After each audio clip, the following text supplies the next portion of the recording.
Great. So, hi, everyone. I just want to start us off by saying Happy Living Wage Week. It's this Living Wage Week that the whole global living wage community tries to celebrate together to really talk as much as possible about sharing information on living wages, how the movement is progressing. And today I'm really excited to talk about an intersection within living wage that's really near and dear to my heart, which is sort of the care piece of how this comes into a living wage and how companies can think about care as a really good trigger for figuring out how to close gaps to a living wage. So we're going to go over everything today. We will be recording, making this available to everyone afterwards. So I'm excited to get started with you all.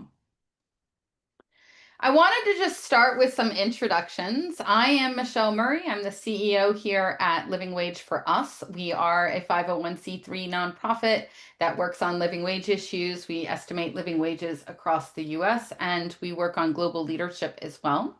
And then I also wanted to talk to you about the other folks in the room, our friends here at Tutris, and see if Matthew and Jeff, you could just introduce yourselves really quickly to get us started.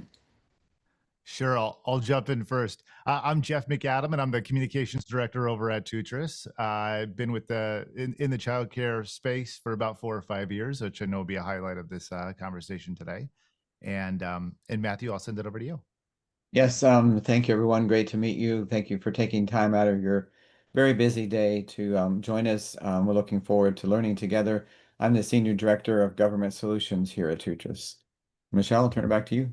Fantastic. Thank you both so much. So, the way that we're going to run this today is we'll all be just sort of adding in some conversation points as we go through. And any of you that are listening in, as you have questions, feel free to pop them in the chat. We'll try to address those as we go through today and look forward to having this conversation with you. So I wanted to really get started on what is a living wage, right? Let's all start from the same standpoint of understanding this issue and how these two pieces fit together. So a living wage is defined now by the International Labor Organization, which means there's no more debate on we don't know what this is or we don't know what it's supposed to cover. And we've sort of abided by two definitions that have existed that really are saying the same thing, that of the Global Living Wage Coalition and now as of last year, that of the ILO. Both of those are listed here. The key point that I would really like to shine some light on is this is about a worker and her or his family, right? This is about making sure that a worker can support a family at a basic level of decency from a human rights lens. And when we look at that, we're looking at a typical family. So we're assuming more than one worker in the family. In the US, we assume sort of a 40-hour and a 30-hour a week worker in a family. So that means that in order to have that equation, and in order to have more than one worker supporting that entire household, childcare is an essential cost of living that comes into play when we're estimating a living wage. Living wage is a really cool issue because it addresses more, for larger companies that are thinking about sustainable development goals, it addresses more SDGs than pretty much any other issue out there. It's one of those one-stop root cause issues that we can all address together on making sure people can have a decent livelihood that impacts everything and has ripple effects in many different ways. It's also becoming an increasingly important position, even in the US, because of some European directives. I know that those of you that are on this are likely focused on the US and wondering why do I need to worry about directives that are in Europe when it comes to a living wage issue, and especially for companies that are thinking about addressing a living wage, why is this important for me? These directives, these CSRD and CS Triple D basically start calling for mandatory reporting against a living wage and how you're closing gaps to a living wage. But what's really key is it's not just for companies operating in Europe and European companies, it is for the entirety of their global supply chain. So if you are selling something, a B2B in any way, and selling something to a company in Europe or producing anything that comes down that supply chain, this is going to impact you over the next couple of years. So thinking about living wage becomes an increasingly important issue. It always has been from a responsibility standpoint, but now really from a sort of compliance standpoint. So we put together here, some of the things that come into play with CSRD and CSDDD, but also really want to highlight when we go through this that this isn't just an issue that you should do just because you have to do it. It also can be really good for business. And that's what we're really going to focus on here about how addressing living wage and thinking about things like childcare are better for workers, employers, and communities in which you live. So I want to move forward a little bit into that business case. I talked about that a little bit about why is this better for workers, for communities, and for employers, right? And when I start with that, I want to talk about some of the clear benefits to business, which is well documented, well studied that paying a living wage reduces turnover. Um, what does that really mean to you? We're going to go into that in depth on how that really is a way of looking at return on investment and thinking about living wages as an investment and not a cost. I hear people talking about it all the time as a cost, but it really is something that is going to bring a lot of returns. And we want to be able to say, what do you need to be measuring so that you can actually see those returns? It also has shown in plenty of evidence that living wages can promote a more motivated and productive workforce. That's key. It's going to add to your bottom line. You do better as a business because workers are doing better that work for you. It, of course, creates greater economic security, higher motivation, a lot of things. And let's just talk about, basic understanding. If you're having to work two jobs and when you're sick, you can't go see a doctor because you can't afford to do so, and your children don't have reliable childcare, so you're in and out of work because you have to try to find some sort of situation to make sure everyone's taken care of, you're not going to be the most productive worker. It starts to become somewhat impossible. So thinking about these pressures and these issues, they are all contextualized within the living wage estimates and within the living wage movement. There are signs of living wages improving revenues and profits. I'll talk a little bit about why that is as we go through this. And definitely investors have been interested in living wage companies, and I'll give you some specific examples of how both the sort of entire ecosystem is coming together now to support companies that are trying to figure out how to pay their workers a living wage. And how can we really use that to better understand the most cost-effective ways to close any gaps? And that's why we're going to focus somewhat on childcare today. But I first wanted to sort of drive home the need, right? We talked about business benefits. We know that those exist. We'll go deeper into how to measure ROI later. We talked about compliance forces that are coming into play that are sort of pushing companies towards a living wage payment. But I wanted to just sort of talk about what our current situation is in the US, because I talk to businesses every day that say, yeah, we're not really concerned about living wages in the US because it's a wealthy country and people are doing well there. And we think it's fine. We don't need to look at things there.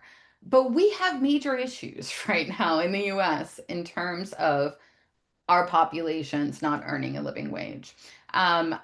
20 out of every 10,000 people are experiencing homelessness on any given night in the United States. But what's interesting is 40 to 60% of those are employed, right? So these are people, there is a growing situation where working people who are working full time are living out of their cars. In some places, especially resort towns, there are whole parking lots being set up for people to be able to sleep out of their cars because they're coming into work for seasonal work, right? And this is really driving a problematic issue where we're saying working full time is just not enough in a lot of different situations to cover basic decency, leading to things like homelessness. We have new figures coming out this week, and this is going to be even higher, but I did want to say as of last year, 92% of Americans reside in a place where the median household income is not enough to afford basic decency. And that's a really stark situation that we are looking at in the US and really tells us that this is an issue that everyone needs to be thinking about if you're not yet and focusing on as much as possible. The next thing I really want to talk about is gig economy workers. So I hear all the time, hey, my workers are paying their bills, so I think everybody is fine. But they are also often leaving a full-time job to go drive an Uber at night, right? And to go deliver food or DoorDash or whatever else comes into play in the gig economy. 56% of gig economy workers, they are taking that job above and beyond another full-time job, right? That is not even their main source of income. And if you're coming at this from the perspective of trying to understand why it's important for workers, I think it's clear that people should be able to have time to raise their children, spend with their children, have a normal life, not be working sort of 24/7. But I think the other issue is from a business perspective, if your workers are working a full 40-hour work week and then adding a whole bunch of hours on top of that, they are not going to be your most productive and reliable workers. So it is just a common sense issue to say, hey, if we're creating a scenario where this needs to happen and we're feeding the problem, we're not going to have as much of a reliable workforce. And that is the root of how you become a successful and productive company. And then I just want to contextualize that a lot. Although we've had some local minimum wage increases across the US, the federal minimum wage hasn't increased in 15 years. So it is very clear that we are dealing with sort of huge gaps in some places to a living wage. It's worth 42% less than it was in 1968 now, that federal minimum wage. And this is sort of, changing quickly as we go. It's losing value on a day-to-day basis. So this concept of a living wage really gives you another benchmark to understand what is going to afford basic decency for all of your workforce.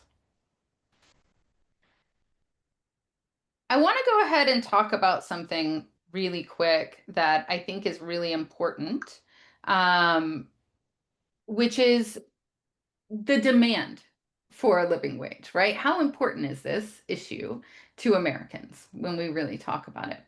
And there's an organization called Just Capital. They do great work in surveying Americans across all demographics, all political affiliations. We are definitely in a divided time, so it's important to think about the perspectives across political affiliations, all ages, all geographies, just to understand if you talk about what's really important for a business, what do Americans care about a business doing?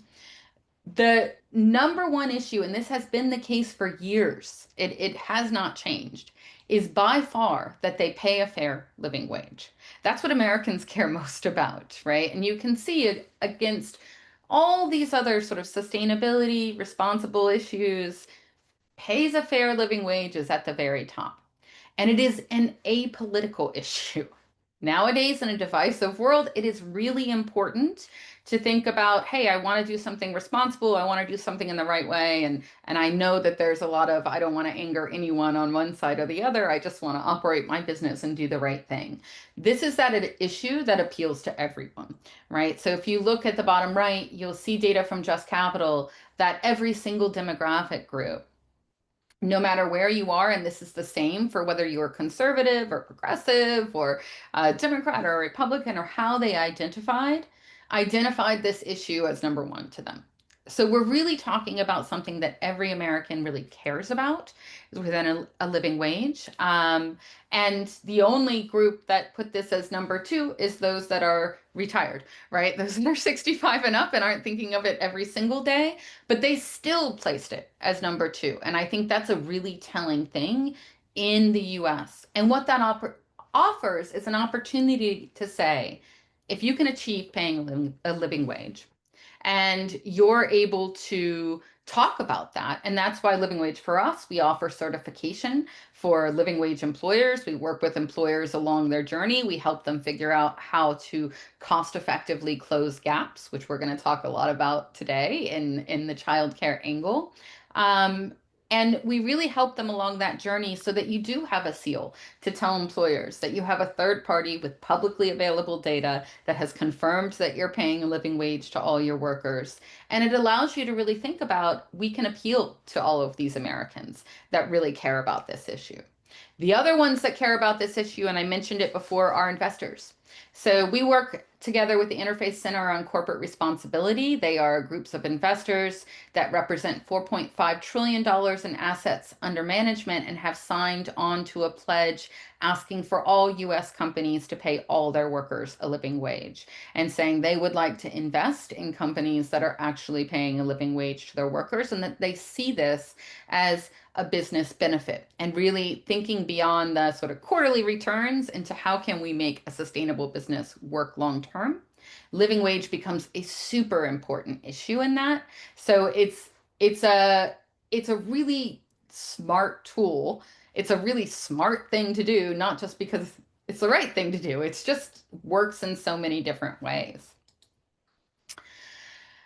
But there are ways to make it easier, right? Sometimes, so living wage for us, we put out our living wage rates and we will have those out tomorrow, which should be new data for coming out of 2026, what our rates are. Those are all publicly available, right? But what really matters is sometimes companies look at that figure and they look at their own wages currently and they say, "Oh no, I don't know how. I'm gonna achieve this overnight," and so they just don't touch it. And one of the things that we say is come get assessed. Come find out how you can or cannot reach that living wage because it is about making sure workers can achieve or afford what's in a living wage budget. It's that means that benefits count towards living wage payment. So you really don't know, how far off you are or how close you are until you get a full assessment to understand what does our total compensation package look like compared to a living wage. And what we have found typically when we are looking at total compensation is that there is somewhat of a silver bullet, and it is childcare. And one of the reasons it is a silver bullet is because childcare is one of the most expensive costs of living in every county across the US. It is in the top three everywhere. In a lot of counties, it's number one or number two. It is a huge portion of what workers have to pay for every day. And it influences their lives in really major ways. It has to be in a living wage because we are always assuming a two adult, two child family, and we are always assuming that we have a 40-hour and a 30-hour a week worker. You have to have some place for children to get care to make that situation happen, right? But not 100% of your workforce has children at any given time at the age where they need childcare, right? It is usually and I'll actually ask the Tutras team, you all might have more data on this as well, but what we see across our companies, it's usually 10 to 20% of those workers using it at a given time. And it depends on the industry. If you're a very young industry, when we work with those that are maybe coffee shops or where they have sort of front end hospitality type of workers, they tend to be younger. They tend to use it a little bit less. If we work at more career organizations, they tend to use it a little more. I'm curious, Jeff and Matthew, what your experience has been on uptake of a dependent care FSA or child care benefits among company populations. Yeah, the utilization. I think you hit it right on the head there, Michelle. It's it kind of just it weaves in and out of that 10 to 20% range, and yeah, obviously once you get into your mid 20s, late early 30s, late 20s, early 30s, that's where the utilization ticks up, and we always have employers asking us about do you need a benefit for your entire staff if it's the 20% that's using it. But as you mentioned, you kind of dip and you dive in and out of that as parents move out of that range. When their kids are getting older, you have the next range of parents that are coming in, and I think a lot of times too people assume childcare is 5 and under when in fact it goes all the way up to 12 years old, so it's under Yep. the age of 13. Yeah. Yep, and I think that's a great point, Jeff. When we do living wage estimates, we account for full-time childcare under the age of 5, but after that, before and after school care and summer care, which are really essential places that you still need to continue once you're in public schools. So we're looking at that sort of whole life cycle range of childcare, and we've included that cost in the living wage estimates themselves. So there is that sort of money in there. Um, if you only have 10 to 20% of your workers that need it, right, at any given time or are using that in terms of utilization rates, it means that you could cover a gap. Let's say you put $7,500 of employer contribution into a dependent care FSA, right? That covers a gap of $3.60 to a living wage that you might have, but it might only cost you 36 cents per employee to actually implement. So it becomes a really effective way to make sure all your workers are being able to cover this need, but you are only paying when they actually have it. And I want to really flag something for those of you that have thought about living wage in different contexts. There has been, and there are others that talk about, oh, what about an individual living wage versus a family living wage versus this other family composition, or how does this all work out? Living wage, now that it's defined by the International Labor Organization, is very clear that it has to be for a typical family with a typical number of workers. So the idea of, well, I want to pay an individual living wage. There's really no such thing. You can talk about the cost of living for an individual. You could call it a living wage, but that is not a living wage, because the fact is, if you can't feed your children, or if you can't be in a job and make any choice to have a child if you want to, that's not a living wage, right? That is a dramatic, you're not able to live and be able to make choices that are part of human rights, like being able to have a family within that job. So that's why that is not a living wage piece. Companies often will say, well, I have such a young workforce. I don't understand why I have to make sure and pay them enough to support children when they don't necessarily have children. And the answer is you don't. You just have to make sure they can afford it, right? So that's where childcare benefits come into play on this piece. It allows you to say, actually, I only have to pay if you have it, but I'm making sure 100% of my employees and all my workers know that they can make that choice and have that freedom of choice to be able to have a child and know that they'll have childcare in place and know that they'll have support from their employer in providing that. So this is why it becomes a really cost-effective way to cover a big piece in the living wage, to actually reflect the needs of your workforce and to make sure all of your workforce has the choice to be able to stay with you, have longer term retention, and still start a family if they want to. Um, just in terms of how some of the total compensation counts, we count any types of benefits that reduce the cost of living that's included in a living wage estimate. These are some of the rules. So childcare costs are included. So any benefit that reduces that cost, we count, right? But that also comes into play on things like health care, health insurance, right? That a whole bunch of other benefits where what it excludes is you might offer college tuition reimbursement, which is great. We applaud that, but we don't include college tuition in a living wage estimate. So we can't credit any benefit because it's not saving a worker off of that living wage budget. Everything has to be done from the perspective of how much are you saving a worker off of this budget that comes into a living wage. Any benefits you put in place need to be dependable for worker needs, meaning they need to know that it's actually coming every year. It needs to be consistent so that they can use that for their needs. And it needs to vest within 1 year. So if you provided a retirement fund that someone had to work there for 10 years in order to actually get, then we're not going to count it as income because we don't know if they'll ever actually receive that dollars. If it vests within the first year, we count those types of benefits towards a living wage. And this one is sort of meeting the last standard, which is it's available for the worker if needed. It doesn't mean it has to be used by everyone. It works for childcare, but it also thinks in terms of healthcare. If you're offering health insurance, someone's spouse maybe has an even better health insurance plan, and so they go with that one. That doesn't mean that you don't credit that offering towards being able to cover this cost. It just means they don't need that, right? And so you're only sort of paying through benefits for anything that a worker actually needs. That way, if you look at a living wage estimate and it feels like, I don't know how I'm going to achieve that, there really are smart ways to get there that are cost effective, that are better for business and better for workers. So I wanted just to show you really quickly the importance of childcare when it comes into this. And this is last year's rates. So we'll have, new ones out next year, but it's childcare as a percentage of total costs of living. in the US. And you'll see these darker counties where it's reaching up to nearly a quarter of the cost of living in some households in some counties, which means it's a big lever to pull to say, well, let's make sure we cover these childcare costs. And then we can think about how we deliver wages to cover other costs of living.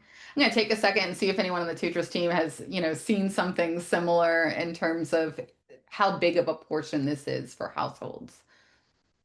Yeah, I mean, I'll say just right off the bat, Michelle, across every single state in the country, childcare is more expensive than rent. In more than 50% of the states, it's more expensive than an in-state college tuition for 4 years. So I can speak personally to it. It's the highest cost that we have as a family, and I have a 5 and 4-year-old.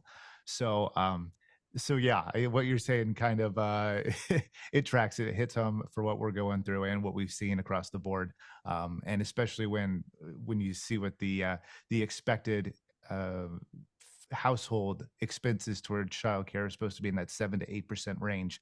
It feels like hardly anybody's staying in that range, and in fact, people are spending twice, if not 3 times, the amount that they would be expected to spend. And I think childcare has outpaced inflation-wise, has outpaced inflation on almost a 2-to-1 ratio over the last 10 years. So it's not coming down anytime soon, that's for sure. Yeah, and I actually think that's a good point because we get the question often, why do living wage estimates, whether they're ours or another organization's, pretty universally go up higher than the inflation rate, right? And there are multiple reasons to that. But it is often issues like this where childcare is the costs are going up way faster than inflation, right? I think that's a really good point. We're seeing something similar in our costs for next year as subsidies are not there for health insurance. We're seeing health insurance rates go up way higher than overall inflation rates. These are big categories of costs that really impact low wage workers. So a great way to absorb some of that is via benefits provision, right? So our employers that are seeing increases in childcare costs or increases in health insurance costs, but already provide benefits to cover these costs, they're already sort of insulated against some of those increases because they're making sure that those are taken care of. Whereas I think employers that haven't, they're just seeing those living wage rates roll up year over year. So benefits are a good way to help insulate your workers and yourself as an employer against some of those rising costs. So I want to go ahead to some of the living wage data, what's the median national data, which is not how we calculate this. We do it every county across the US, just to be clear, when we calculate a living wage, every single county. And then we take for each county as its living wage to reach the lowest cost county within an hour commute. So it's basically saying if you work in Manhattan, you don't have to actually live in Manhattan to be able to achieve decency, that would be very expensive. We all know that. You need to be able to live, though, within an hour commute. And so we're looking at all of those counties within an hour commute and saying, okay, at least let's be conservative and say you should be able to afford at the lowest cost county within an hour commute. But just for the sake of sharing data, this is what we've seen in a lot of different places. And you're saying now, and I think it might be flipping because this is last year's data, and we have seen a similar situation where childcare is going up more than rent. On that median situation, it is number 2 cost, right? And we're seeing some of that flip around in the 2026 figures where it goes up even higher. So it's a massive amount of what goes into the living wage, and it's something that I think most companies haven't paid attention to. And I think the other advantage of this from a attracting workers perspective is that most companies offer the same benefits and say we have a great benefits package, but your competitor also has a very similar great benefits package. And that's part of this sort of benchmarking against what's the prevailing wage, what's the prevailing benefits package. I want to be competitive with others in my industry. And so I want to look at what they're offering and make sure I'm offering something equivalent. The interesting thing about childcare is it is a differentiator. It is the situation where if you have workers that having a family or considering having a family, right? Those workers that are considering having a family, we have heard back from employers that those workers say, actually, I'm staying here because I know this, my employer offers childcare benefits, and I know the likelihood that I'm going to be able to switch to another employer that offers the same is much lower. Whereas with health insurance, even though I think it's great, everyone should offer it, in some industries, you think, oh, unless it's rare in your industry, you think, okay, well, if I leave this employer, I go to another, I'm going to get their health insurance policy and it's going to be the same. Childcare is something different. And I wonder if you all, Jeff and Matthew, have run into just really how much it shines for workers who then say, I'm staying here because of the childcare benefits. Yeah, and I'll let Matthew also weigh in, but I'll take the first stab at this. Kind of the cool part about my job and my role here in the childcare space and with the company Tutris is I get to go into a lot of the employees' homes and tell their stories, and also go to childcare providers and tell their stories and see how they all kind of intertwine and what that relationship is like. And there has been, I can't even tell you how many working parents that I talk to through childcare benefit partnerships that say, I've had job offers from other people, but I'm doing the math in my head, and if I'm getting the $300 a month subsidy, childcare subsidy, 300 times 12 is $3,600 a year in benefit, and that's not taxed. So I'd have to make $5,000 more Yeah. somewhere else just to break even on that move. And it says too, Michelle, a lot about the place that you work, that they offer this kind of value, because it's something that I think it goes beyond impacting just the initial employee, Yeah. but you're kind of you're helping the child get a better education, and you're also it has an impact on the spouse or whoever else might be in that household too, and it frees them up to do other things. So it sends a message about supporting the entire family as well.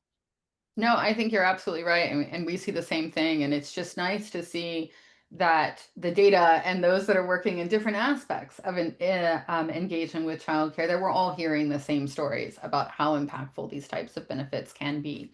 And certainly from that living wage context as well.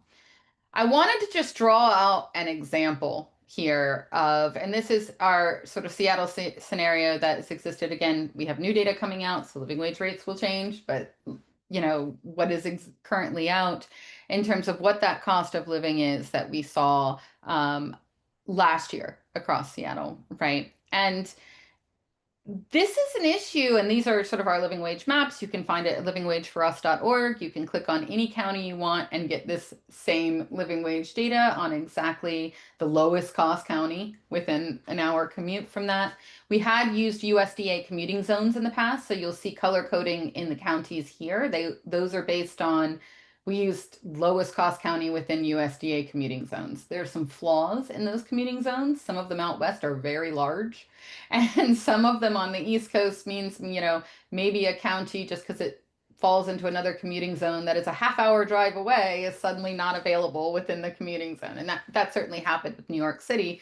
Nothing in New Jersey was included, and it's super, super close. So we switched this year. You'll see something new where everything is about being an hour away, but looking at sort of last year's data and those USDA commuting zones, you'll see all the costs of living that are included in that living wage listed to the left, right? And what's really key here is how much childcare represents at 1623.69 a month there, right? That's a huge piece of that monthly cost of living that we divide out by our working hours and number of workers. And so if you're able to address that big piece, it has a massive impact on how that living wage is actually achievable and how you're going to be able to get there.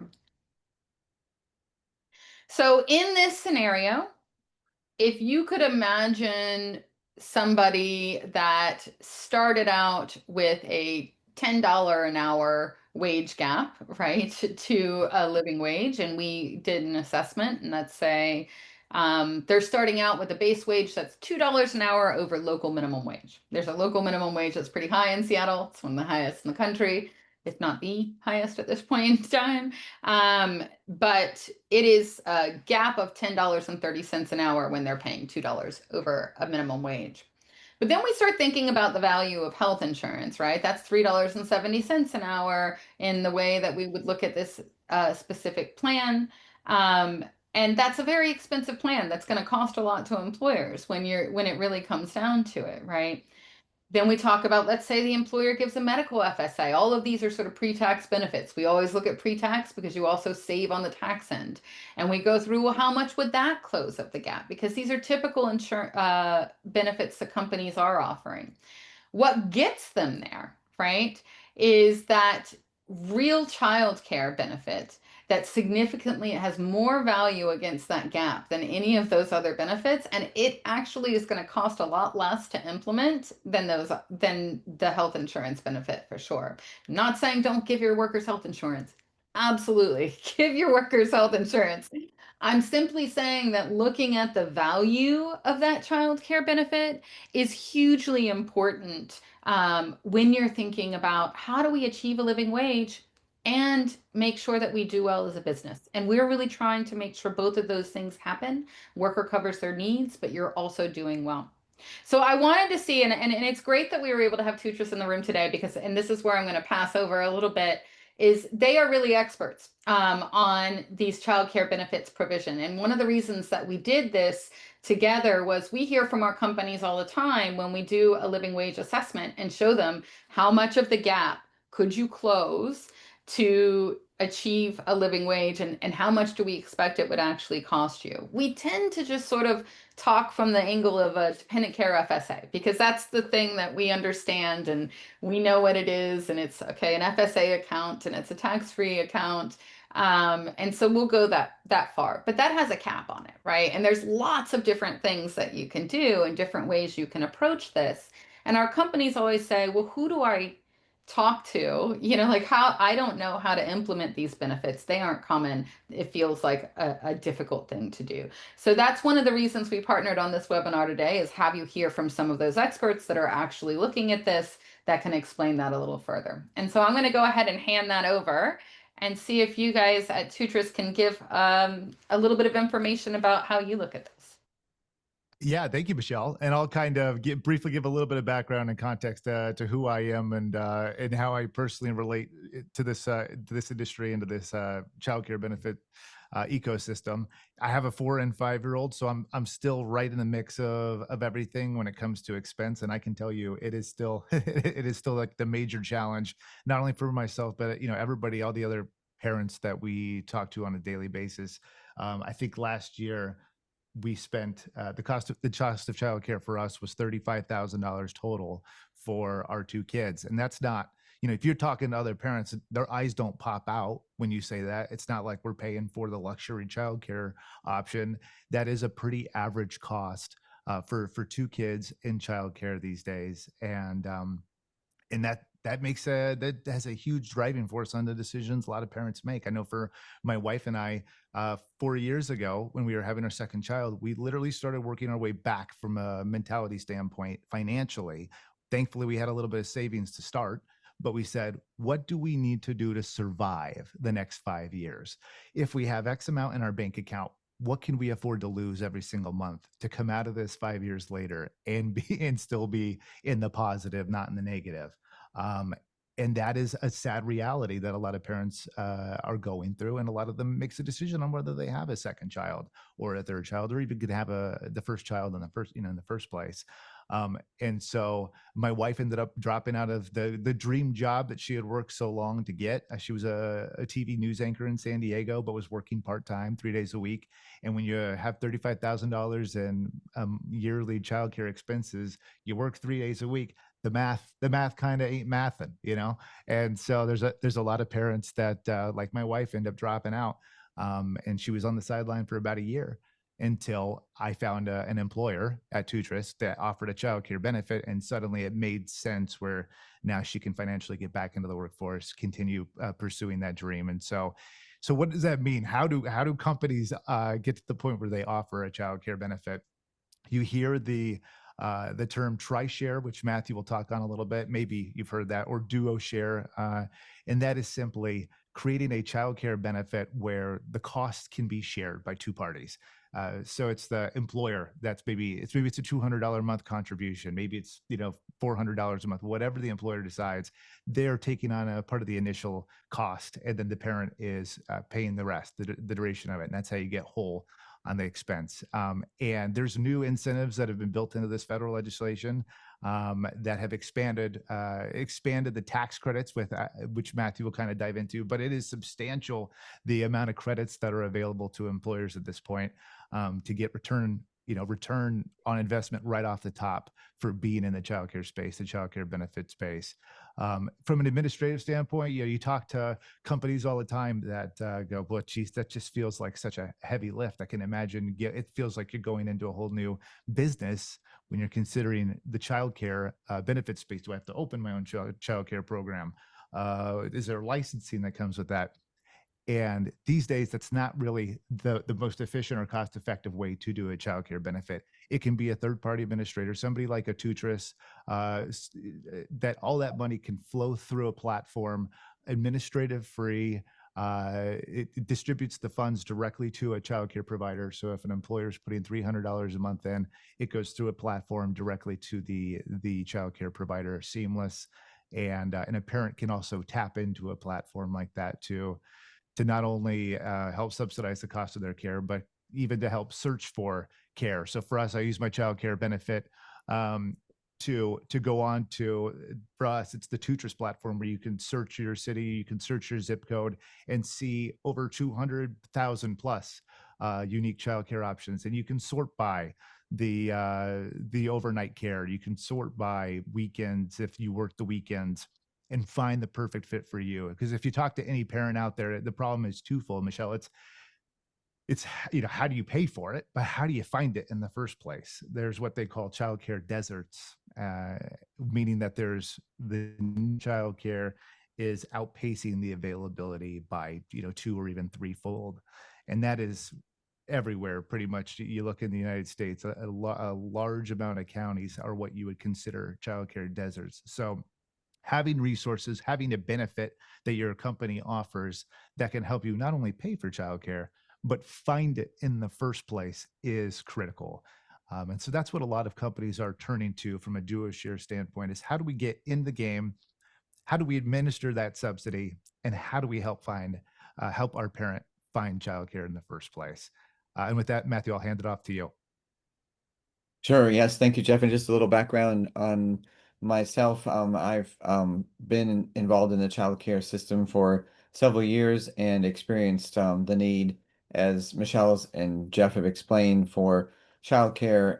When I became a single dad several years ago, and I had a 2.5-year-old, I had a work schedule that was taking me to 10 plus hours a day, and just didn't know what to do, and was really a hard time. And I know many face that, even as they are set up today and are looking for options and so forth. So Michelle, if you could go to the next slide, please.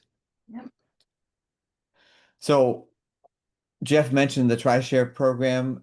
There are several states using this concept and using this model. It's a public-private relationship where there will be public fundings made available, and there will be a private funding, which is normally the employers. And this is a place where we have seen some successes. We've seen many folks, many entities from cities to counties to entire states make this happen. And so what you'll see on this slide here is you'll see the 1/3 of the child care cost your employer will pay, and 1/3 of the child care cost an employee will pay. And that could be pre-tax dollars through the DC FSA process. And there's an exciting new limit with that came out of the OBA bill that was passed on July 4th, that moves that max from 5,000 to 7,500. And then the other is through some sort of matching program. For example, states like Michigan have been doing this for a while. States like Missouri have just started their program. They have an incredible way of putting all of this together and seeing essentially the cost to the family, the parents, be cut by 2/3. And this is just an incredible opportunity for families to be able to get this need, and also, as we've been talking about, employers to be able to have the living wage concept and be able to meet that living wage for a family. So you'll see an example here with Kentucky's. Their program is called ECCAP. The employer contributes 3,000. The employee contributes 3,000. The state matches 3,000. So the total value to the employee is 9,000 in child care support. And we'll talk about 45F here in a second, but 45F is a new expanded federal tax credit that employers of all kinds can tap into and reduce their net costs for their side of the equation. So next slide, please, Michelle. So just segue into 45F. The 45F has been around since the late 1990s, and it's been a tax credit specifically aimed at employers who in the beginning were encouraged to build a center on site. And that's was a popular thing in the day, and many employers still do that. What we have learned in the work that we do across the nation, that many employers don't want to build a center on site. They may want a center near site, or if they have a center on site, they may want to open it up to share with the community. There are many examples of various configurations that can happen. So 45F was expanded to allow employers to pool resources, allow employers to use what we call intermediaries, and these are third party platforms or third party organizations that can help employers come together, can help employers transfer benefits, can help employers find care. There's a system of child care resource and referral systems in the United States, which are amazing. And every state has a child care resource and referral agency, and families and employers can use these agencies as well to be their intermediaries. Many of the tri-share programs are have child care resource and referrals involved in them. For example, the Missouri TriShare that just spun up is involved. The Child Care Resource and Referral is involved in making that happen. So I won't go into details here, but one of the things that we do is just like the living wage calculations, we can work with you on understanding the configuration of this, and it's loosely up to 40% of monies you spend on childcare benefits, with a max of 500,000.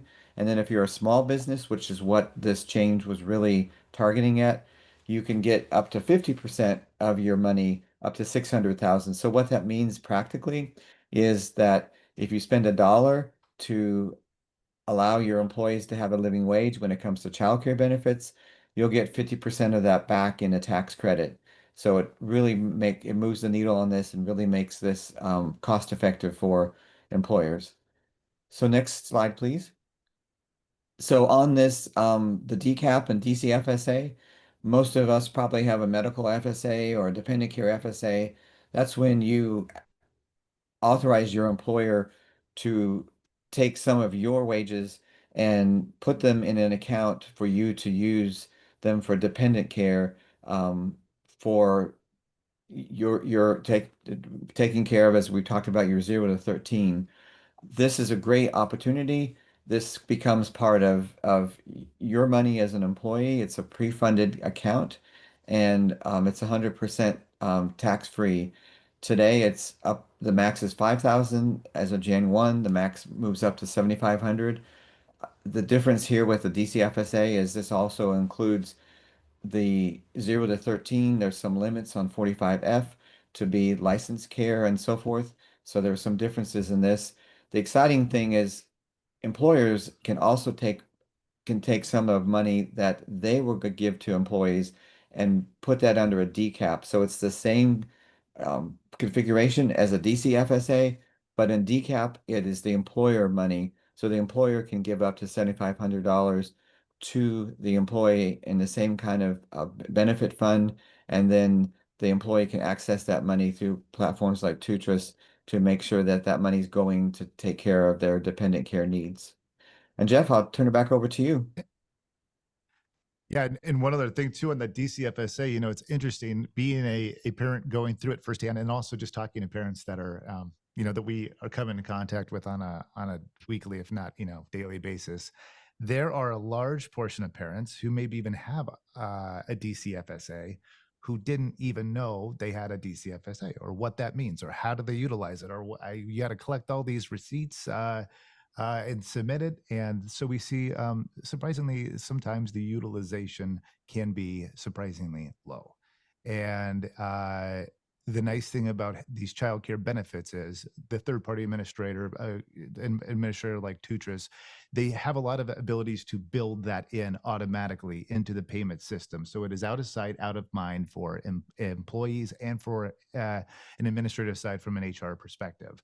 So a parent can tap into DCFSA and get a higher utilization out of it. So yeah, I feel like a CPA when I talk to some of my friends about it. I'm like, you guys aren't doing the DCF. Do you have 5 minutes to sit down? Because I'll save you. I'll save you hundreds of dollars. Like a Geico commercial. I'll save you hundreds of dollars on childcare in 5 minutes. So that's an added an added benefit. So the cost of doing nothing, sure, you could do nothing about this because maybe it feels like a lot to tackle, or maybe it's a year from now or 2 years from now that you want to go at it. But what does that cost you in the meantime? We talk about healthcare. It seems like by and large, most employers offer some kind of healthcare. It seems like, well, of course you would. But in fact, childcare has twice the impact on the average working parent that healthcare does, in that the average parent will miss 5 days a week, 5 days a year due to healthcare related challenges, and will miss upwards of 9 to 13 days a year due to childcare issues. In fact, 8 out of 10 parents, as you can see on the screen there, 8 out of 10 parents will miss work at some point during the year because of a childcare issue. And so what does that mean? Those days out of the workforce cost an employer on an average basis over $9,000, $9,300 a year in lost productivity. That's, if you expand nationwide, $82.3 billion in economic loss as a country. And that's why you're seeing all these cities, counties, states that are now trying to get into the mix and build these tri-share models. Say, if an employer wants to offer a benefit, we'll match it. Because it's boosting our economy. It's in our best interest as a municipality to do something about this problem too. So I think the light bulb is going off for a lot of people. 70% of parents struggle to pay for childcare. I think I saw a statistic recently, 1 out of 5 parents have had to change their career or drop out of the workforce entirely due to childcare issues. We're living it firsthand. And all that is to say, it is the spotlight is being kind of shined on the problem, and yet 14% of employers are doing something about it. And the trajectory is kind of going, I can't see whether you guys can see my screen this way. It's going up exponentially, but it's 14% today. And maybe it's 25% 5 years from now. But the point of it is, right now, by being in this space, you offer something that very few employers are offering at this point. It is a great selling point. It's great for retention. It's also great for recruiting. And to that point, Michelle, I'll flip over to the next page, if you can, please. We've seen companies. This is a survey that was put out by the Boston Consulting Group along with Moms First to see about the effectiveness of companies that did roll out childcare benefits. What have they seen? And not surprisingly, you saw 76% average return on investment. Seen companies as high as 400% return on investment, if not higher. Speaking directly to some of the employers that we have partnered with in the space, somebody like a Mazda Toyota Manufacturing down in Alabama, it was such a success that NPR had flown out to do a story on it a couple of years ago, in that they saw their attrition drop 11% overall, 20% amongst women in the first year alone. It was freeing these parents up to be able to focus on their job, which was a huge plus. So you see 99% average benefit satisfaction rate. That's obviously not surprising. 89% would recommend it to their employer. I was walking out of childcare, walking out of dropping our kids off just about 3 or 4 weeks ago. We've just started up the school year, obviously in September. And it's the first time our kids have needed before and after school care. And it is so full at our kids' elementary school we could only get it 3 days of the week. And the other 2 days, Tuesday and Thursday, we were going to have to find a different solution. Thankfully, I have a child care benefit where I can go search and found a solution, a mom in the network, a nanny who can go pick up our kids Tuesday and Thursday and bring them back to her place to watch them for an additional 4 hours. But I'm walking out in the parking lot and I'm seeing the other parents going, I'm 23rd on the waiting list. What do I do? Oh, for 3 days a week, how am I supposed to work? And and so this gravitational force comes around me because we're the one with the solution. We have a nanny that we found, and I didn't have to do any of the research. I didn't have to do any of the work. My employer offered a benefit that did it all for me. And now there's, well, could she take my son? Could she take my daughter? And so now we have 3 other parents that are actively talking to her to try to get into, her house for 3 or 4 hours through licensed care at this point as well. So we've seen, obviously, the satisfaction rates go up. It allows me to focus on the job that I'm doing, and even in Dallas County, where we've just launched a TriShare down there, I talked to a mom who she was working 2 days a week because she couldn't find enough childcare support. She couldn't pay for the childcare support that she needed, and she got an employee benefit through her salon. And now, to quote her, you can't shut me up about this benefit. I'm talking to anybody and everybody about how great my employer is. So it's when you're at 14% of companies that are offering something like this, the 14% are a little bit louder because they feel like they have something that very few people have, which is a great benefit to offer. So I'm kind of dancing around the numbers a little bit, letting you read on the screen at the same time. I think they kind of speak for themselves. But Matthew, I'll let you add. If you have anything to add there, I'll let you chime in. Otherwise, Michelle, we'll send it back to you. Yeah, great. Matthew, do you have anything you want to add in? And then I'll sort of close us out. Yeah, Jeff's exactly right. And these numbers and calculators to allow you all to see these numbers and what you can expect. We have those tools in the same vein of the tools that Living Wage for us has the same kinds of opportunities. So we can help you together estimate on how to make sure that you're uh, giving a living wage to your organizations and to your employees specifically within those organizations, and then also look at that specifically for the child care space. So yeah, back to you, Michelle. Yeah, thank you, Matthew. So, thanks to both of you, honestly, because it has increased my understanding, honestly, of the different things we can talk to living wage employers on different ways of looking at this child care issue. We do see that this is something we want to continue to talk about, and it has a lot to do with that return on investment. We are constantly, and one of the big things we're working on this year is putting together exact metrics of what a company needs to cost and track and measure to understand the return on investment of investing in a living wage for all of your workers. What we realized is, we said decreased turnover, we know that, but it was by what percent? And then we found out companies don't know the cost of turnover per employee. So then how do you measure how much savings you're making? How do you measure? And so that's something we're going to be continually working on. But we know, and we really wanted to have this joint webinar to say, we know childcare is somewhat of a silver bullet and in terms of getting there, and really hope that we bring more information to businesses considering a living wage and understanding how important it is to cover basic decency for your workers, to think about childcare as a part of the equation and as a big part of the equation. So I'm really thankful for Jeff and Matthew for joining us today, and for all of you that came and listened in. We'll make a recording of this available as well.